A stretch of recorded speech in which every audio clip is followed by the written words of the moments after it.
chicken dinner. Ya. Winner winner chicken dinner merupakan sebuah kalimat kiasan yang berasal dari Amerika Latin puluhan abad lalu. Di masa itu kondisi perekonomian yang sangat mencekik sehingga satu porsi ayam pun jadi hal yang sangat mewah. Kemudian banyak yang mencari peruntungan dengan bermain judi. Dan kalimat winner winner chicken dinner pun lalu akhirnya diteriakan bagi orang yang berhasil memenangkan taruhan judi yang seharga makan malam ayam. Kali ini guys akan mengisahkan tentang cerita sekelompok mahasiswa dari universitas ternama MIT yang berusaha membuat kasino bangkrut.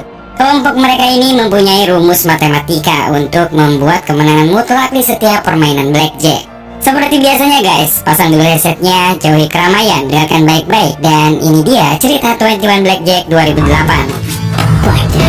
Film ini dimulai dengan menampilkan seorang bernama Ben yang mengajukan dirinya untuk mendapatkan beasiswa kuliah gratis di Harvard. Di pertemuan dengan Profesor Philip itu, Ben mengungkapkan kalau dirinya mempunyai penelitian tentang robot dan juga punya nilai bagus dari ujian masuk kedokteran, serta ia juga pernah menjadi ketua dari juara matematika se-Amerika. Sayangnya, beasiswa tersebut hanya diberikan untuk satu orang saja, dan saat ini yang ingin mendapatkan beasiswa itu ada 76 orang. Dengan kata lain, si penerima beasiswa tersebut bukan dilihat dari pintar dan cerdas saja, tapi siapakah yang paling spesial. Dari sanalah, Ben pun mulai menceritakan tentang pengalaman hidupnya. You need to really explain to us what makes you special. What life experience separates you. Masalah perekonomian dalam hidupnya membuat Ben harus mengurungkan niatnya untuk kuliah di Harvard dan terpaksa kuliah di MIT. Di setiap harinya, ia pun banyak meluangkan waktu untuk bekerja atau menyelesaikan proyek robot bersama teman-temannya. Ben bersama teman-temannya ini bisa dibilang mahasiswa kuper dan cupu. Mereka sering menghabiskan waktu berkumpul bertiga dan mendiskusikan mengenai proyeknya. Dan tak jarang di berbagai kesempatan Ben pun merasa iri terhadap teman-temannya yang terlihat bahagia seolah tanpa beban di hidupnya. Hari-hari selanjutnya Ben pun lalui seperti mahasiswa MIT lainnya. Karena Ben ini tergolong mahasiswa yang pintar, tak jarang di setiap kelasnya ia menjadi perhatian para dosennya, termasuk Mikey yang saat itu mengajar dan merasa terpukau dengan kepintaran Ben yang dapat menjawab pertanyaannya. Suatu saat ketika Ben lagi asik mengerjakan tugas, tiba-tiba didatangi oleh seorang mahasiswa dan mengajaknya ke sebuah ruangan. Di sana Ben pun kemudian bertemu dengan beberapa mahasiswa lain. Mereka adalah Fisher, Choi, Kiana, dan juga Jill. Bahkan Ben pun bertemu dengan dosennya yaitu Mikey. Mikey rupanya sangat terkesan dengan kepintaran Ben yang selalu ia tunjukkan ketika ia mengajar. Dan karena keistimewaan itulah Mikey kemudian menawarkan pada Ben untuk masuk ke dalam tim mereka dan mengikuti sebuah permainan kartu bernama Blackjack di setiap minggunya. Dengan berbekal kecerdasan yang ia punya, Mikey benar-benar merasa yakin jika Blackjack bakal mengantarkan Ben pada sebuah hal yang sangat menguntungkan dan juga mengantarkannya menjadi orang yang luar biasa kaya. Namun karena Ben saat itu masih bingung maksud dan kejelasan mereka ini apa, ia pun akhirnya menolak dengan alasan kalau di setiap minggu ia sibuk mengerjakan proyek bersama teman-temannya. Di suatu kesempatan saat Ben sedang bekerja, tiba-tiba Jill muncul untuk membeli dasi. Ben tentu saja sangat grogi karena rupanya ia menyukai Jill. Namun untungnya ia bisa menenangkan diri dan mulai melayani Jill secara semestinya. Dalam perbincangan mereka itulah Jill pun akhirnya menjelaskan mengenai maksud sebenarnya ia datang ke sana, yang ternyata tujuannya adalah untuk menyarankan agar Ben ikut bersamanya ke Las Vegas. Dan sebelum ia pulang, Jill pun kembali meyakinkan jika Ben sampai ke Vegas maka ia akan menjadi apapun yang dia inginkan. Singkat cerita, di dalam ruangan Mikey sedang memberi pengarahan seputar permainan blackjack pada beberapa mahasiswa yang ada di sana. Sayangnya dari semua yang ada saat itu tidak ada seorang pun yang mampu menjawab pertanyaan. Sampai pada akhirnya satu suara menjawab dengan sangat tepat. Plus 13. Ternyata itu adalah Ben yang akhirnya memutuskan ikut gabung bersama mereka. Yes. Pull up a chair. Sejak hari bergabungnya itu, Ben pun mulai memperdalam seputar permainan blackjack bersama rekan satu timnya. Dari saat istirahat, saat di kelas, Ben pun tak pernah lepas mempelajari dan menghafal setiap kartu. Dan untuk memudahkan permainan bersama timnya ini, ia juga turut menghafal beberapa angka yang diungkapkan dengan kata. Dan beberapa hari kemudian, ia pun bisa cepat menghafal dan memahami permainan yang akan mereka lakukan nantinya.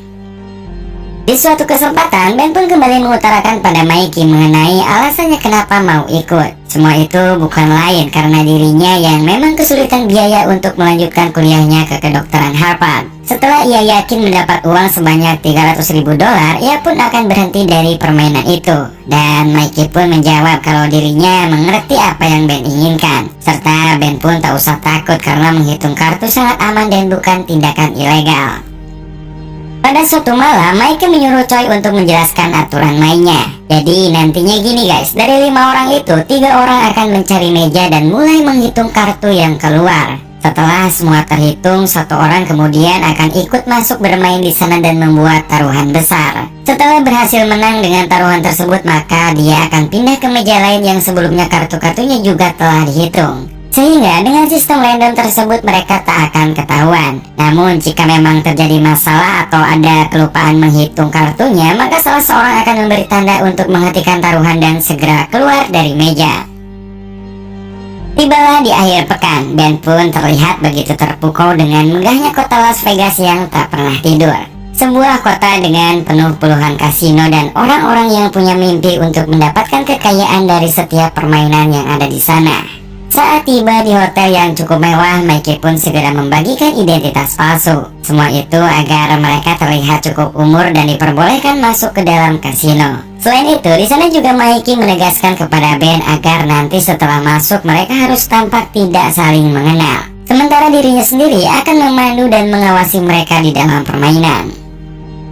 Waktu yang ditunggu pun tiba. Ben terlihat mulai memperhatikan teman-temannya yang sudah lebih dulu berada di meja. Setelah ia mendapat kode, ia pun langsung turun dan memberikan taruhan besar. Kartu demi kartu pun keluar dari tangan sang bandar dan tak perlu bingung, Ben pun sudah bisa menebak di mana ia harus memasang taruhannya.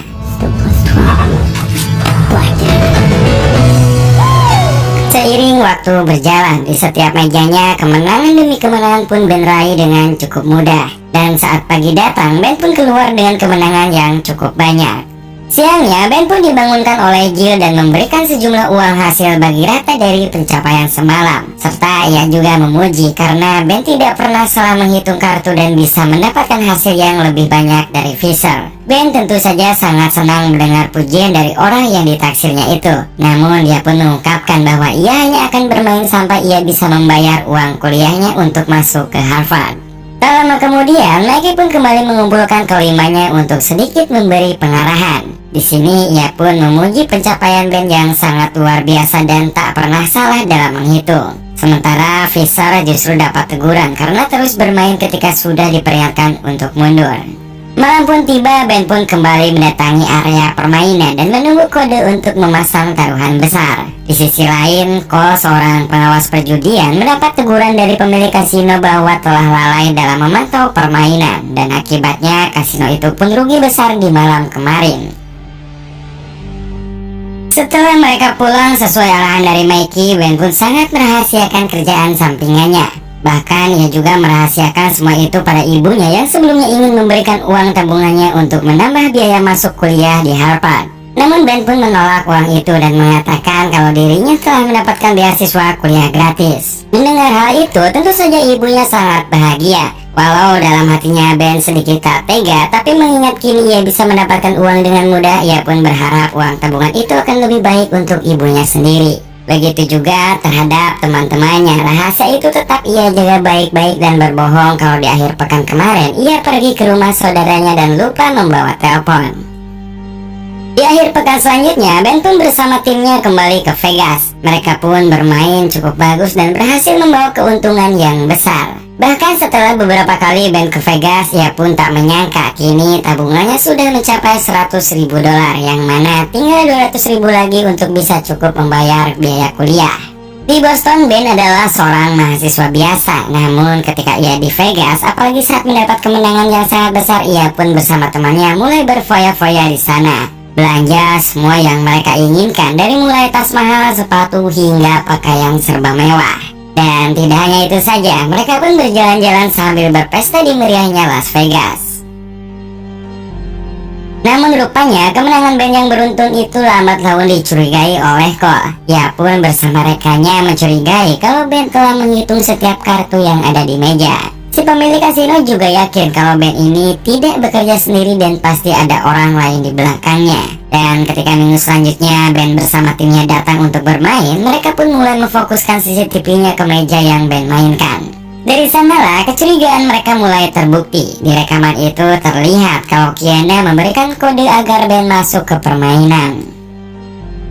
Sementara itu, yang terjadi di meja Fisher yang sedang mabuk mulai terlihat mengolok-olok dan mengacaukan konsentrasinya Ben. Rupanya teguran Mikey yang sebelumnya itu membuat Fisher merasa tersaingi dan akhirnya keributan pun terjadi di sana.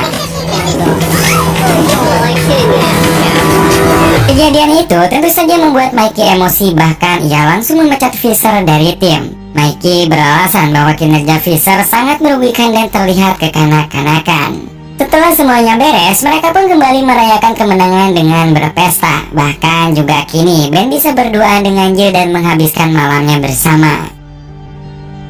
Saat kembali ke Boston, teman-teman band merasa kalau kini band telah benar-benar berubah. Mereka pun di sini sangat kecewa atas ketidakpedulian band terhadap proyek yang mereka kerjakan bersama-sama. Merasa hati band sudah tidak lagi ada untuk proyek itu, mereka pun akhirnya dengan berat hati memutuskan untuk mengeluarkan band. Akhir pekan pun kembali tiba, permainan kembali dilanjutkan, tapi sepertinya kejadian band dikeluarkan dari proyek oleh temannya itu membuatnya tak fokus bermain. Bahkan Jill yang sudah mengingatkan pun tak ia hiraukan dan memilih bermain di meja yang sudah tak jelas kartunya. Dan karena emosinya itulah band pun menjadi hilang kendali dan kalah besar untuk pertama kalinya. Are you out of your mind? Mikey di sini tentu saja sangat marah dan kecewa karena di malam itu ia kehilangan lebih dari $200.000 dan ia pun menuntutnya untuk membayar semua kerugian yang telah diperbuatnya. Ben pun di sini tentu saja tak sanggup membayar uang itu sekaligus, apalagi harus mengorbankan uang tabungannya. Namun Mikey pun tetap kekeh dan tak mau tahu kalau Ben harus tetap membayar semua kekalahan tadi malam. Ben yang sangat kecewa pada kelakuan Mikey akhirnya melobi para temannya untuk melanjutkan permainan satu malam lagi dan menggunakan uang mereka sendiri sebagai taruhannya. Awalnya mereka pun tak setuju, namun mendengar kalau keuntungan akan dibagi rata, mereka pun akhirnya setuju dan permainan pun kembali dilakukan. Namun rupanya saat permainan berjalan di sisi lain, Mikey ternyata memperhatikan dan mulai melaporkan kecurangan band pada pihak pengawas kasino. Cole yang memang sudah curiga dari awal sontak saja langsung bergerak cepat untuk menangkapnya. Di sana band pun langsung diinterogasi bahkan dipukul habis-habisan olehnya. Hingga terbongkarlah tentang identitasnya yang seorang anak kuliahan dan bersekongkol dengan musuh lamanya selama 25 tahun yaitu Mikey. Jadi pantas selama ini Mikey tak pernah mau bermain langsung karena dirinya memang sulit diincar dan menjadi buronan pihak kasino di Las Vegas. Saat kembali ke Boston, penderitaan Ben tampaknya belum selesai. Dalam sebuah surat ia pun terancam di DO dari kampusnya. Bahkan termasuk uang miliknya yang ditabung selama ini pun telah lenyap. Berbeda dengan dua teman band lainnya, mereka justru mendapatkan juara dari kompetisi proyek robot yang telah mereka rancang. Ben yang memang sadar telah mengecewakan mereka, akhirnya ia pun meminta maaf dan menceritakan semua yang terjadi selama ini. Beberapa hari kemudian, karena tak mau kehilangan segalanya, Ben pun kembali menemui Mikey untuk meminta maaf dan mengungkapkan keinginannya untuk kembali ke Vegas. Mikey yang juga memang membutuhkan uang untuk masa pensiunnya akhirnya bekerja sama kembali dengan Ben asal dengan syarat bahwa Ben bakalan mampu menciptakan permainan dengan keuntungan yang sangat besar. Ben pun di sini yakin bisa untung banyak di permainan terakhir ini, asalkan Mikey ikut bermain untuk menggantikan Fisher supaya kemenangan demi kemenangan bisa mereka raih dengan cepat. Singkat cerita, sampailah mereka di Vegas. Mereka pun mulai bermain sesuai dengan strategi yang telah mereka rencanakan sebelumnya. Dengan taruhan yang besar, rencana untuk meraup keuntungan sebanyak-banyaknya ternyata berjalan mulus. Kemenangan demi kemenangan pun berhasil mereka raih. Bahkan Mikey juga turut bermain dan membuat sang bandar kewalahan. Namun saat mereka terlalu asik dengan kemenangannya, tiba-tiba di sisi lain Cole bersama anak buahnya datang. Maka terjadilah kejar-kejaran di sana. Dengan sekuat tenaga, mereka pun masing-masing mulai berlari menyelamatkan diri. Dalam keadaan hampir terpojok, Mikey menyarankan untuk berpencar dan meminta pada Ben untuk menyerahkan chip yang telah mereka dapatkan. Serta yang terakhir ia pun berencana menunggu mereka di tempat yang telah dijanjikan awal. Padahal yang sebenarnya ia merencanakan sebuah hal licik untuk langsung menuju ke airport dan meninggalkan Ben dan kawan-kawan sebagai umpan untuk ditangkap. Tapi sayang sekali guys, ia keliru saat menyadari chip yang dibawanya justru hanyalah sekumpulan coklat. Dan di taksi tersebut ternyata adalah pengawas kasino. Who the hell are you? Ternyata ini semua sudah direncanakan dan semua ini berawal saat Ben diinterogasi oleh Cole. Di sana Cole menawarkan kesepakatan pada Ben untuk membawa Mikey ke Vegas dengan balasan semua masalah Ben akan selesai. Nah, perihal chip yang kenapa jadi coklat tadi, ternyata Ben memanipulasi hal tersebut dengan Jill, dimana saat dalam kejaran anak buah Cole, mereka menukarnya dengan kantong coklat yang sebelumnya telah mereka siapkan. They don't have pensions in my line of work. Sayangnya, saat akan pulang dan rencana sudah sukses dilakukan, si Cole malah meminta chip tersebut untuk jaminan masa pensiunnya. Di sana, ia pun mengancam akan menembak Ben jika sampai ia menolak. Namun, ternyata semua telah Ben persiapkan dengan matang. Karena di kasino itu, ternyata dua teman proyeknya ikut bermain. Setidaknya, Ben pun bisa pulang dengan sedikit kemenangan. Itulah cerita masa lalu Ben yang diungkapkan pada Profesor Philip sebagai kisah yang menurutnya paling spesial dari para kandidat penerima beasiswa lainnya. Dan menurut kalian guys, apakah Ben ini akan lolos mendapatkan beasiswa atas kisahnya tersebut?